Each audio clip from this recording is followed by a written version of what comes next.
오늘 찬양이 얼마나 신나든지 목사님 마스크 쓰고 너무 찬양을 세게 불러서 벌써 목이 조금 쉬었어요. 네, 신나게 인도해 주시고 또 좋은 찬양 들려주셔서 감사합니다.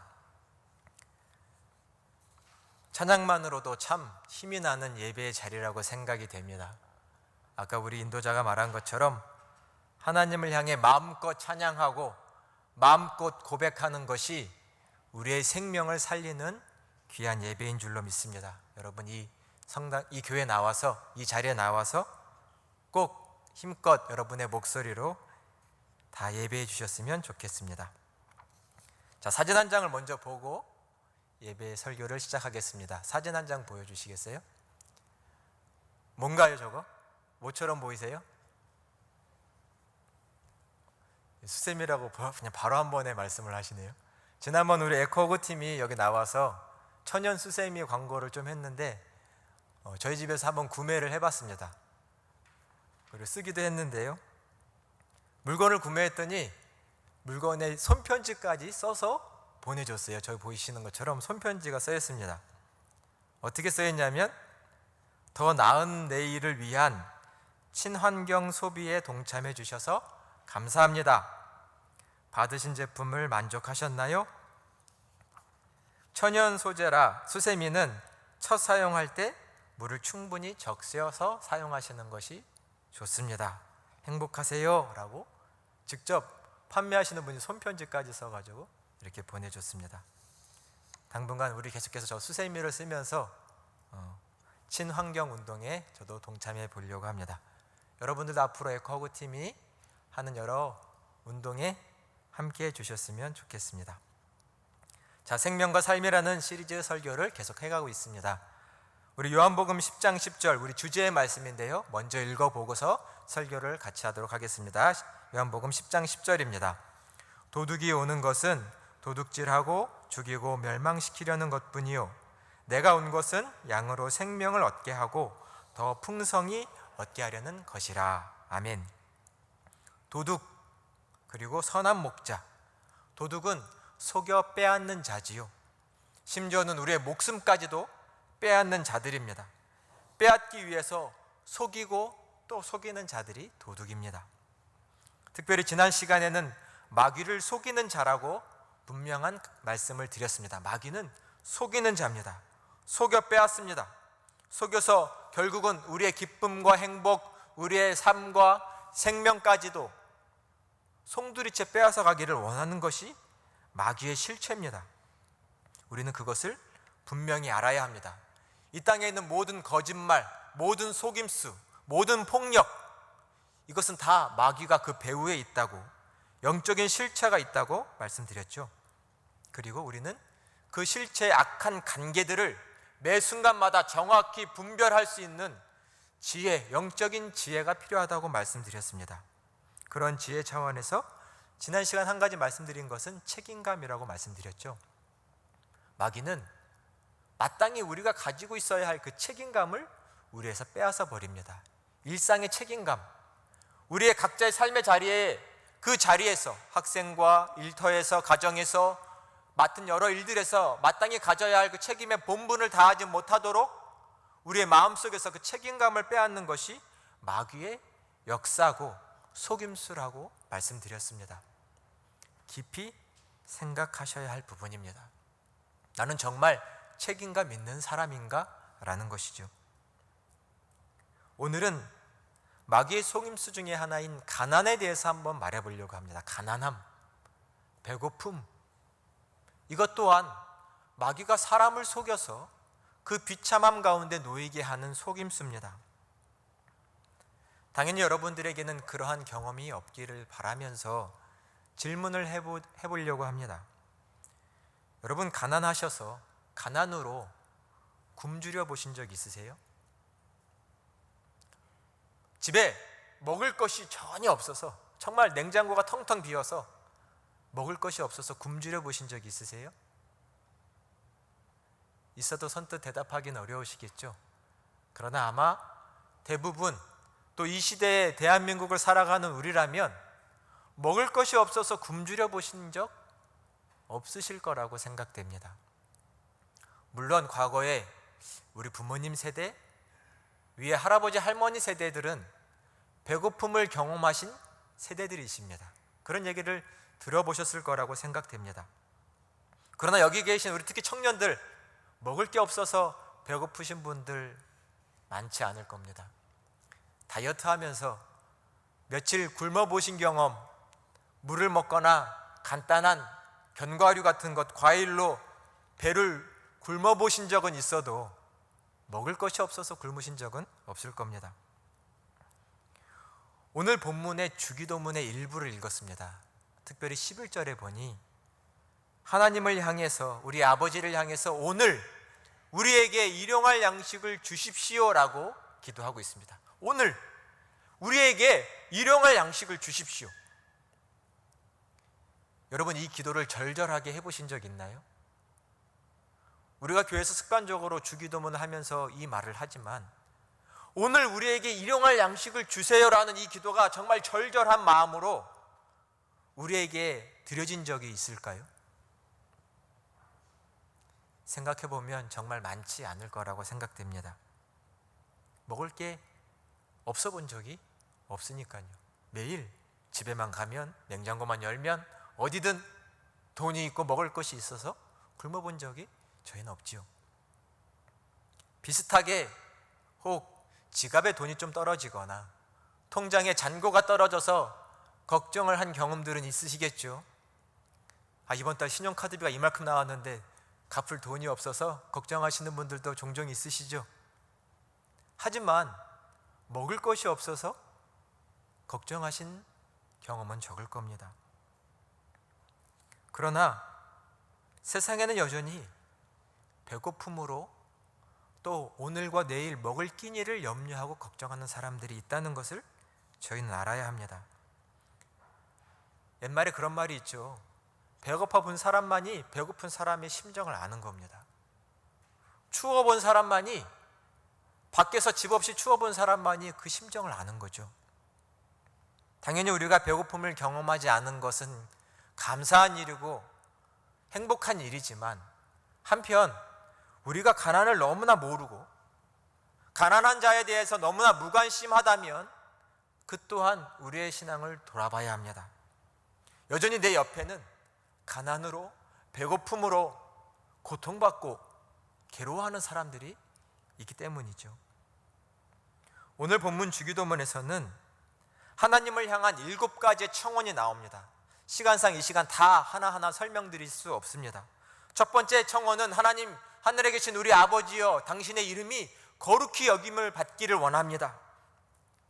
하나님의 나라가 임하기를 원합니다. 하나님의 뜻이 이루어지기를 원합니다. 이 앞에 3가지는 저 하늘을 향한 기도입니다.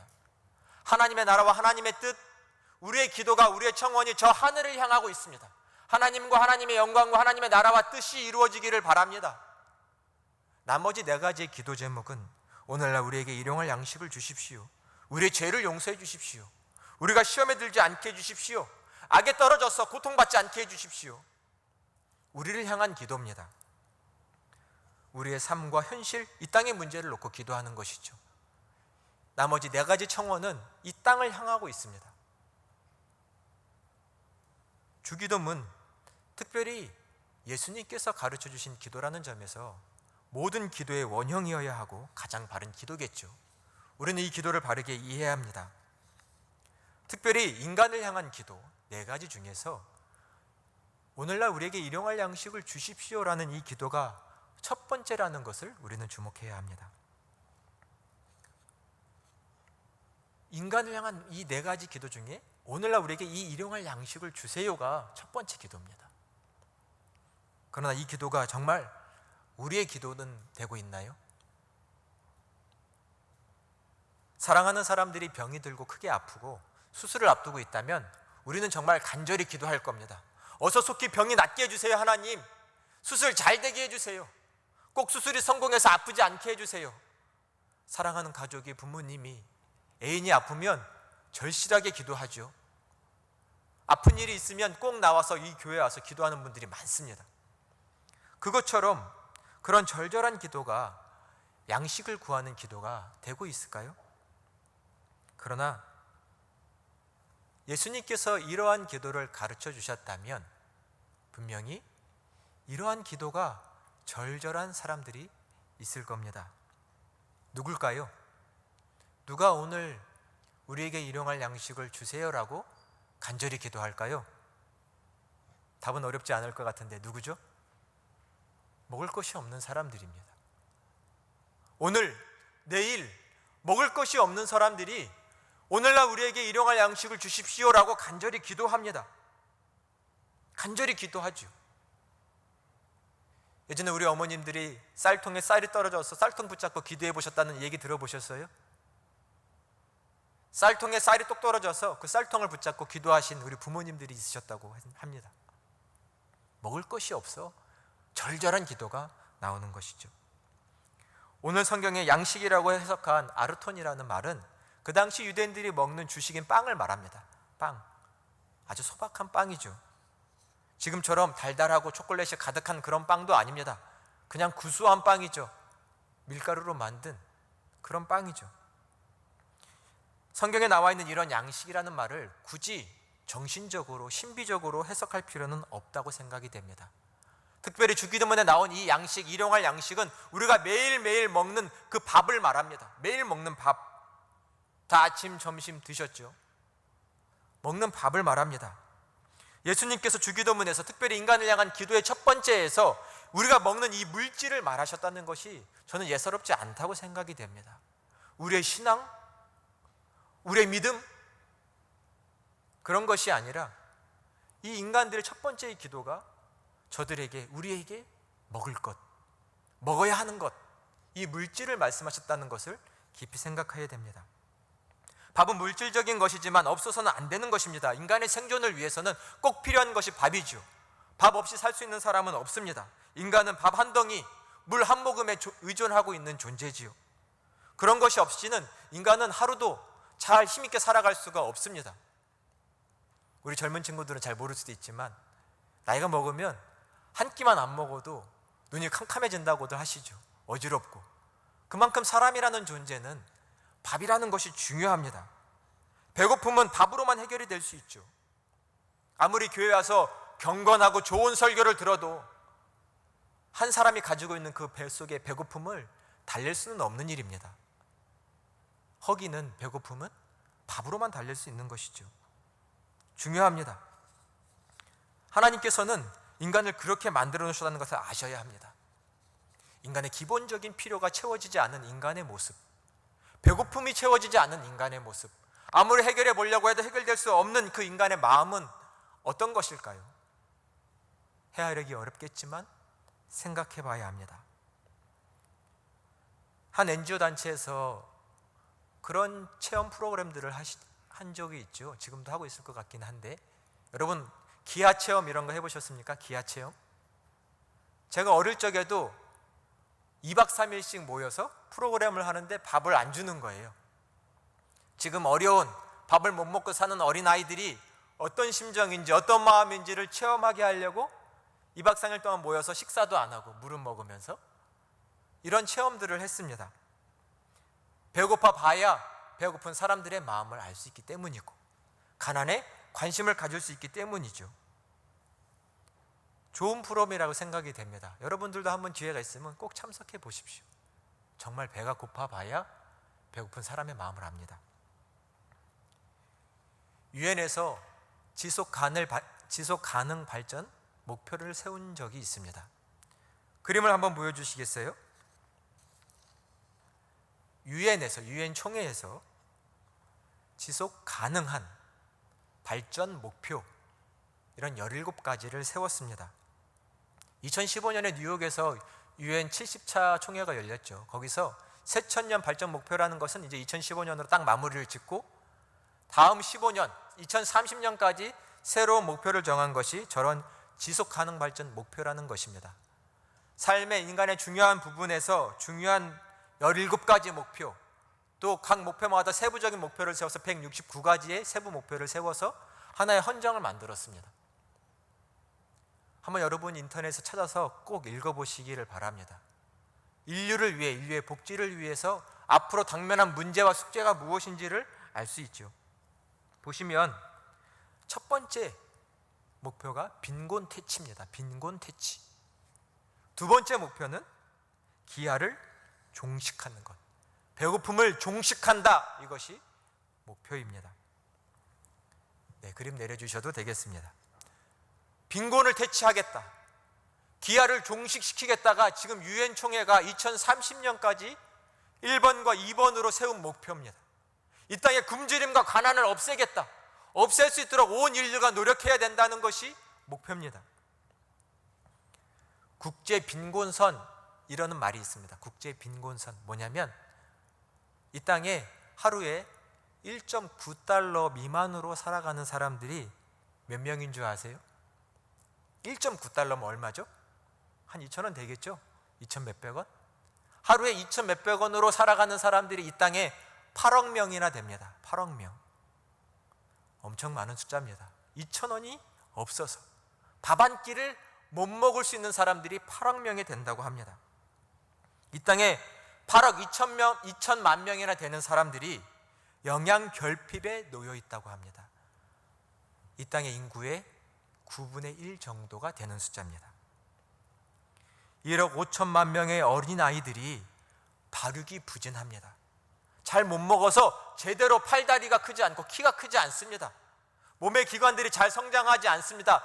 1억 5천만 명이나 되는 어린아이들이 그렇게 됩니다. 아동아이의 사망률 중에 45%가 영양실조로 죽습니다. 영양이 결핍이 돼서 아이들의 사망 원인 중에 45%나 그렇게 사망을 한다고 합니다.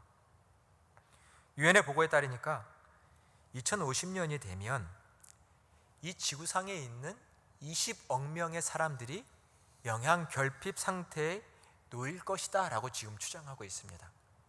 아니 이렇게 세상이 좋은데요? 지금 우리가 살아가는 세상을 보면 전혀 그런 일이 일어날 것 같지 않지요. 그러나 전 지구상을 보면 앞으로 닥칠 환경 문제, 이 땅의 문제, 빈부의 격차의 문제 때문에 이 땅 안에는 20억 명의 사람들이 영양 부족 상태에 놓일 거라고 유엔은 예측을 하고 있습니다. 여전히 이 땅에서는 하루에 한 끼를 걱정하는 사람들이 참으로 많다는 것을 아셔야 합니다. 예전에 제가 신학 공부를 할 때 한 신부님의 책을 읽은 것이 늘 기억이 납니다. 짧은 문구인데 한번 들어보세요. 길거리에 버려진 깡통 속에 있는 그 음식을 놓고 어린아이들과 개들이 싸우는 것을 보고 있다. 남미의 현실을 말했습니다. 남미의 가난한 현실. 길거리에 굴러가는 통조림 속에 있는 음식물을 놓고 어린아이들과 개들이 같이 신경전을 벌이면서 싸운답니다. 먹을 것이 없어서 그 음식이 상했는지 안 했는지 더러운지는 중요하지 않습니다. 그 음식조차 없어서 길거리 개들이, 길거리에 떠도는 아이들이 그것을 놓고 싸우고 있다라는 남미의 현실을 읽은 적이 있습니다. 물론 예전에 우리 전쟁 시기에도 우리나라 현실도 비슷했겠지요. 제가 신학을 공부하기 전에 식품 공부를 잠깐 했었는데 그때 교수님이 이런 얘기를 하신 적이 있었습니다.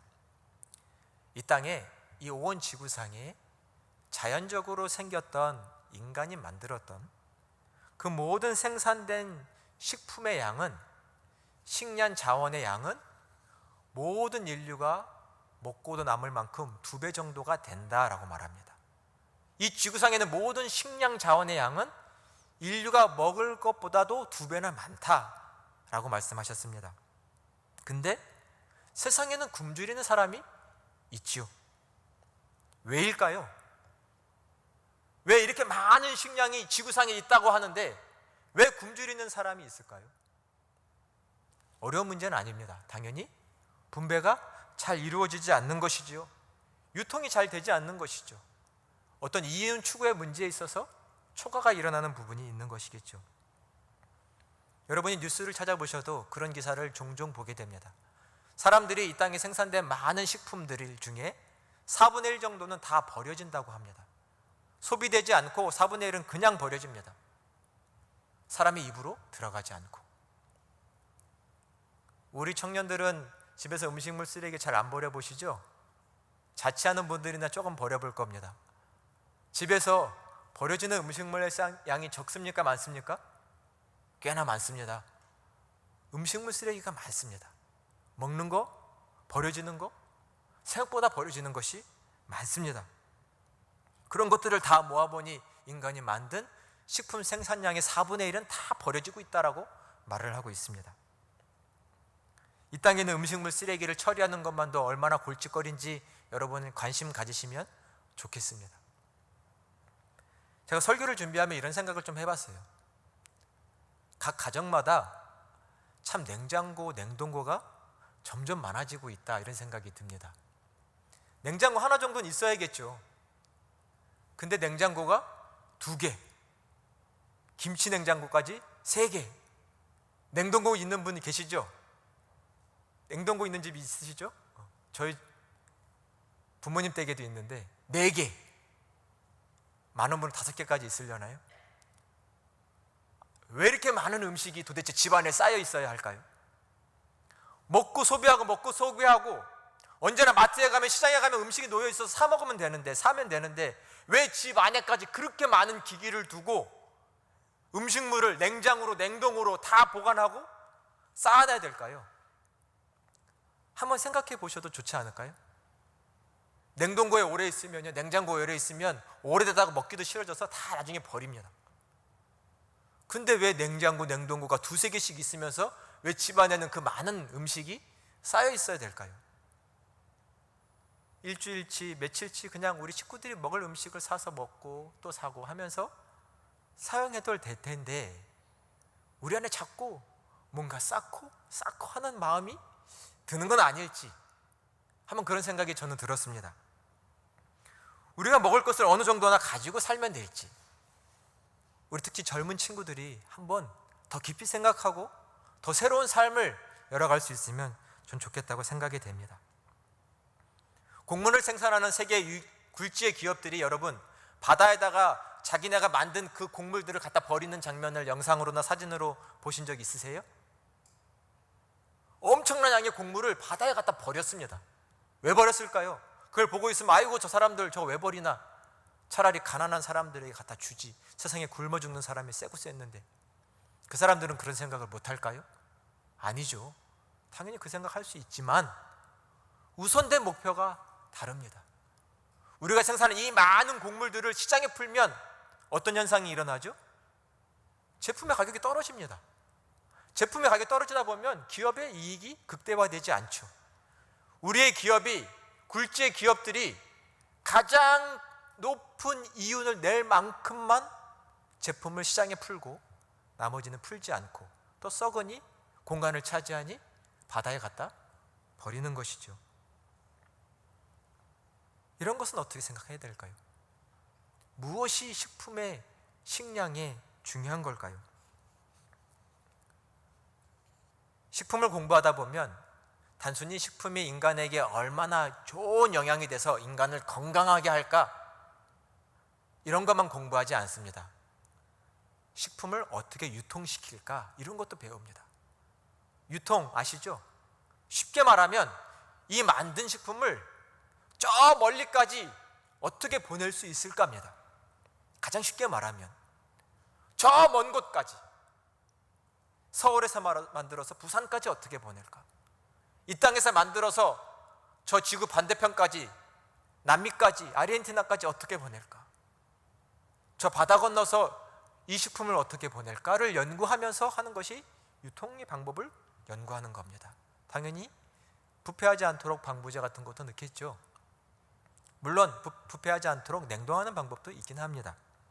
중요한 건 가능한 이 음식을, 이 식량을 저 멀리까지 보내서 팔 수 있을까, 또 회수하지 않고 가능한 오랫동안 팔리게 만들까, 이런 것들을 공부하기도 하죠. 그러나 이런 것들을 왜 연구할까요? 정말 사랑하는 마음으로 여러분에게 한번 질문 던져봅니다. 여기서 만든 걸 꼭 저 멀리까지 꼭 보내서 팔아야 할까요? 이 땅에서 나온 건 이 땅에서 먹고, 저 땅에서 나온 건 저 땅에서 먹고, 그 땅에서 평생 살아온 사람들이, 그 땅에 익숙한 사람들이, 부모 세대부터 유전적으로도 그 기후와 그 땅에 맞게 성장한 사람들이 그 땅에서 나온 음식을 먹으면 좋을 텐데 저 멀리 있는 음식들을 다 갖고 와서 먹고 그쪽으로 보내는 것이 정말 맞을까요? 유통의 과정, 포장의 과정에서 생기는 많은 음식들이 쌓이고 버려지고, 이 모든 과정은 사람을 위한 과정이라기보단 어떤 이윤 추구의 과정이 더 맞지 않을까 생각됩니다. 제가 시장의 경제나 그런 것들을 무시하고 관심이 없어서 이런 말씀을 드리는 건 절대 아니지만, 분명 음식, 양식은 사람을 위한 경제 속에서 사람을 위한 먹거리로, 사람을 위한 밥으로, 그 첫 번째 목표로서 하나님은 오늘 말씀을 하고 계신다는 것을 여러분이 기억하셨으면 해서 말씀드립니다. 밥은 인간의 행복과 생명의 기쁨에 직결되는 부분입니다. 다른 목적으로, 다른 이윤으로 대체될 수 없는 것이 바로 이 양식이고 밥입니다. 밥이 우리에게 얼마나 큰 기쁨과 힘을 주는지는 여기 부인할 분들이 없을 거라고 생각됩니다. 오늘 말씀해 보니 예수님이 기도를 가르쳐 주시죠. 오늘 우리에게 일용할 양식을 주십시오. 오늘 나에게 일용할 양식을 주십시오라고 기도를 가르쳐 주시지 않고, 오늘 우리에게 일용할 양식을 주십시오라고 예수님께서 가르쳐 주십니다. 이 기도는 우리의 양식을 위한 기도입니다. 우리의 양식. 이 땅의 모든 인류와 모든 생명체를 창조하신 하나님께 우리가 기도를 올릴 때 어찌 이 한 사람, 이 한 생명만 놓고 기도할 수 있을까요? 하나님이 창조하신 모든 생명과 사람들을 놓고 함께 기도해야죠. 마치 한 어머니 뱃속에서 나온 아들이, 한 자식이 형 누나 다 제껴놓고 어머니 나한테만 밥 주세요, 맛있는 거 다 놔주세요 라고 말하는 것이 말이 안 되는 것처럼, 하나님을 아버지로 고백하는 모든 신앙인들이라고 하면 내 양식을 위해서 기도할 것이 아니라 우리의 양식을 위해서 마땅히 기도해야 될 줄로 믿습니다. 왜요? 하나님께서 우리 모두를 창조하신 우리의 아버지이시기 때문입니다. 우리 모두가 필요한 밥입니다. 나한테만 필요한 밥이 아니라 이 땅에 있는 모든 사람들에게 필요한 밥이기 때문이죠. 이것은 하나님을 아버지로 고백하는 사람만이 마땅히 이루어낼 수 있는 일이라는 것을 생각해야 합니다. 여러분, 식구라는 말이 있죠. 식구 무슨 말이죠? 말 그대로 한 상 둘러앉아서 같이 나눠 먹는 사람들의 식구입니다. 식구. 아무리 같은 혈육도 안 보고 밥 같이 안 먹으면요 서먹해지는 법이에요. 그죠? 밥을 같이 먹어야 얼굴을 마주대고 눈빛을 교환하고 말을 하면서 먹으면서 웃으면서 마음이 편해지면 속에 있는 얘기도 하나씩 꺼내면서 해야 식구입니다. 밥을 먹어야 식구입니다. 하나님 아버지로 모신 모든 신앙인들은 다 인류를 식구로 알아야 됩니다. 나만 먹는 것이 아니라 우리가 다 먹을 수 있는 사람입니다. 내 형제가 자매가 먹지 못한다면 나눠줘서 같이 먹을 수 있는 이 기본적인 신앙 자세를 가진 것이 하나님을 아버지로 고백하는 사람들의 신앙입니다. 마태복음 14장에 보면 오병이어 사건이 나오죠. 여러분 다 잘 아시는 얘기입니다. 예수님께서 자기를 따라다니는 수많은 사람들이 있습니다. 밤이 새도록 자기를 떠나지 않고 하나님의 말씀, 예수님의 말씀을 듣고 있으니까 제자들이 말합니다. 예수님 어서 흩어 보내시지요. 저녁이 다 돼갑니다. 배고플 겁니다. 이러다가 길거리에서 기진하겠습니다. 어서 흩어 보내시죠. 그러자 예수님께서 너희들이 먹을 걸 줘라. 이 많은 사람들 어떻게 줘요? 제자들이 말합니다. 저에게 떡 5개와 물고기 2마리가 있는데요, 이것이 뭐가 될까요? 그것을 가지고 오너라. 그리고 사람들을 때로 이렇게 앉히라고 말씀하십니다. 하늘을 우러서 이 오병이어로 떡 5개와 물고기 2마리로 축사를 하시자 놀라운 역사가 일어나서 사람들에게 나눠주고 다 먹어도 부족함이 없게 되었습니다. 마태복음 14장 20절에 보니 이런 말씀이 있습니다. 다 배불리 먹고 남은 조각을 거두니 12광주리에 찼다. 말씀해 보니 다 배불리, 모든 사람이 다 배불리 먹고 남아서 12광주리나 되었다. 쉽게 말하면 잔치자리가 벌어진 겁니다. 음식이 없는 잔치자리 있을까요? 없죠. 여러분 결혼식장 가가지고 음식이 초라하면 사람들이 결혼식 나와갖고 다 한마디씩 하잖아요. 음식이 별로니 뭐쩌니, 그죠? 잔치자리에는 음식이 풍성해야 합니다. 먹고 배불러야 합니다. 지금 이 들판에서 오병이어로 떡 5개와 물고기 2마리로 잔치자리가 한판 벌어졌습니다. 놀라운 능력으로, 예수님의 능력으로 밥 먹어서 기쁘고 힘이 나는데 하나님의 놀라운 능력까지 경험하니 막 사람들이 기쁨으로 충만합니다. 하늘나라를 경험한 것 같고, 이런 잔치자리가 지금 벌어졌지요. 하나님을 따르고 예수님을 따르는 곳에는 모든 사람이 다 배불리 먹고 기뻐할 수 있는 그런 잔치자리가 되는 것입니다. 하나님을 아버지로 모신 저희를 통하여 이런 잔치자리가 온 인류에 가득하기를 간절히 소망합니다. 하나님은 그것을 위해서 우리를 부르셨다는 것을 기억하셔야 됩니다. 오늘 드려진 기도, 하나님 오늘 우리에게 일용할 양식을 주십시오라는 기도는 우리를 통하여 현실로 이루어져야 합니다. 기도하는 자를 통해서 그것은 현실로 이루어질 것입니다.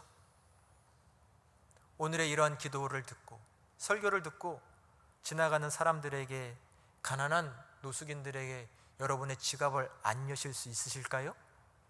없으시겠죠? 당연합니다. 그러실 줄로 믿습니다. 우리에게 일용할 양식을 기도하는 사람은 저 배고픈 사람들을 위해서 내 양식을 나눠줄 수밖에 없게 됩니다. 우리를 통하여 이 기도는 현실로 이루어질 겁니다. 우리를 통하여 배고픔 가운데, 기아 가운데 고통받는 사람들의 고통이 줄고 그들의 마음속에 용기가 일어날 것입니다. 어떻게 이 일을 계속해 나갈 수 있을까요? 하나님 아버지를 향한 신뢰의 마음을 키워갈 때 가능합니다. 양식은, 우리 집에 쌓인 양식은, 내 통장에 쌓인 이 돈은 내 피땀 흘려 번 것인가요? 물론 세상의 사람들은 그렇게 생각할지 모릅니다. 하지만 저 하늘 아버지를 나의 구주로 고백하는 사람들이라면 하나님께서 내게 무엇 주셨죠?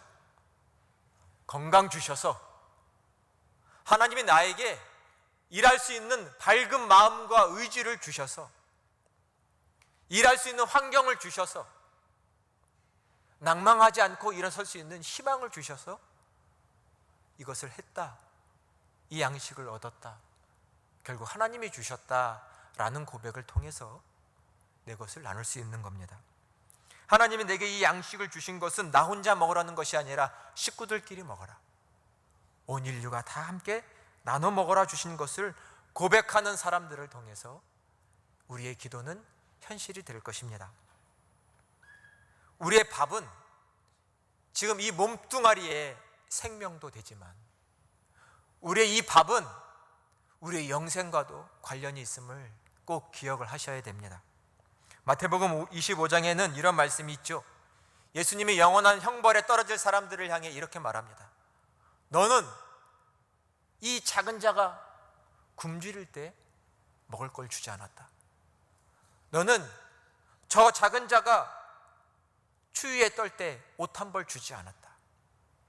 너는 저 작은 자가 정처 없이 밖에서 떠돌 때 맞이하고 영접하여 쉴 곳을 제공하지 않았다. 그러니 너는 영벌이라고 말씀합니다. 말씀을 꼭 기억해 주시길 바랍니다. 이사야 58장 7절엔 이런 말씀이 있습니다. 줄인 자에게 내 양식을 나눠주며 유리하는 자에게 빈민을 집에 드리며 헐벗은 자를 보면 입혀라 라고 말씀합니다. 사세기의 한 성직자 바질이라는 사람은 이 말씀을 이렇게 말을 했습니다. 너희 집에서 썩어지고 있는 그 음식은 다 가난한 자의 것이다.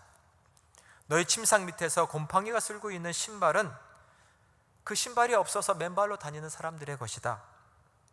너희 옷장에서 차곡차곡 쌓여있는 그 옷은 옷 한 벌 없이 살아가는 사람들의 옷이다. 너희 금고에서 값이 떨어지고 있는 그 돈은 가난한 자의 것이다 라고 말을 했습니다. 어떻게 생각이 드세요? 이 밥 한 끼는 우리를 살려주는데 아무리 쌓여있다고 해서 우리를 살려주진 않습니다. 아무리 부자라고 해서 하루에 밥 20공기 30공기 먹지 않지요. 우리에게 필요한 밥 공기는 하루에 두세 공기면 족하죠. 그럼 나머지는 같이 나눠 먹을 수 있어야 됩니다. 우리는 마귀에게 속지 않도록 주의해야 합니다. 마귀는 자꾸 우리가 이만큼 가져야 행복할 거라고 생각하게 만듭니다. 이만큼 가져야 내 삶이 안전할 거라고 얘기합니다. 그런데 그건 마귀의 속임수입니다. 절대로 그만큼 가진다고 행복하지도 우리의 삶이 안전하지도 않습니다. 왜요? 우리의 생명과 평안은 하나님이 주시는 선물입니다. 한 공기를 먹어도, 한 공기를 반으로 나눠 먹어도 사랑하는 이들과 식구와 함께하면 행복한 것이지요. 아무리 많이 가졌다 한다 할지라도 우리가 행복한 것이 아니라는 것을 꼭 기억하셔야 합니다. 하나님은 우리의 생명 되시는 하나님이십니다. 믿으시지요? 하나님은 우리의 생명 되시는 하나님이십니다. 우리의 생명을 생명되게 하시는 하나님이십니다. 그러니 믿음 없이 염려하지 마십시오. 무엇을 먹을까? 무엇을 입을까? 무엇을 마실까? 염려하지 말고 하나님 아버지께서 우리에게 모든 필요를 때마다 일마다 채워주실 것을 믿으며 언제든지 내 옆 사람을 향해, 가난한 자들을 향해 우리의 손을 펼칠 수 있는 믿음의 사람들이 되시기를 간절히 축원합니다. 하나님의 사람들은 이 하나님의 뜻을 받들어 살아가는 사람들입니다. 자, 여러분, 저 가난한 사람들이 배를 움켜쥐고 인상을 쓰고 슬픈 표정으로 그 뼈마른 모습으로 있는 것을 보시는 것이 좋으세요? 그들에게 양식이 제공되어서 그들의 눈망울에 눈물이 맺히고 맑아지고 웃음이 있는 것이 보는 것이 좋으세요? 후자시겠죠. 우리를 통해서 세상이 그렇게 밝아질 수 있는 것을 기억하시기 바랍니다. 오늘 우리에게 일용할 양식을 주십시오 라는 이 기도를 드리는 사람을 통해서 하나님께서는 모든 인간에게 주신 그 생명이 참으로 생명될 수 있게끔 하실 분입니다. 이 거룩하신 하나님의 뜻을 다 받들어서 세상에 생명 양식을 나누며 하나님 나라를 이루어 가시는 우리 허구 공동체 예배자들이 다 되시기를 주님의 이름으로 축원합니다. 기도하겠습니다. 은혜와 사랑이 풍성하신 하나님 감사합니다. 하나님이 주신 생명, 우리 모두의 생명은 우리의 손에 달려 있음을 잊지 않게 하여 주시옵소서. 하나님, 오늘 우리에게 일용할 양식을 주시옵소서. 이 간절한 기도의 속에 우리의 삶의 고백이 담겨 있습니다. 온 인류가 참된 생명답게, 인간답게 밥 한 끼를 먹으며 기뻐하며 즐거워하며 만족하며 살 수 있는 온 인류가 되도록, 온 인류가 한 식구가 될 수 있도록 하나님, 이 땅에 하나님의 나라가 이루어지게 하시고 우리를 통하여 그 거룩한 역사 이루어지게 하여 주시옵소서. 이 지역에 우리 공능교회 세워주신 것 감사합니다. 우리를 통하여 이 지역에 생명의 양식이 전해지게 하시고 하나님 나라 이루어지게 하여 주시옵소서. 우리 주 예수 그리스도의 이름으로 간절히 기도드립니다. 아멘.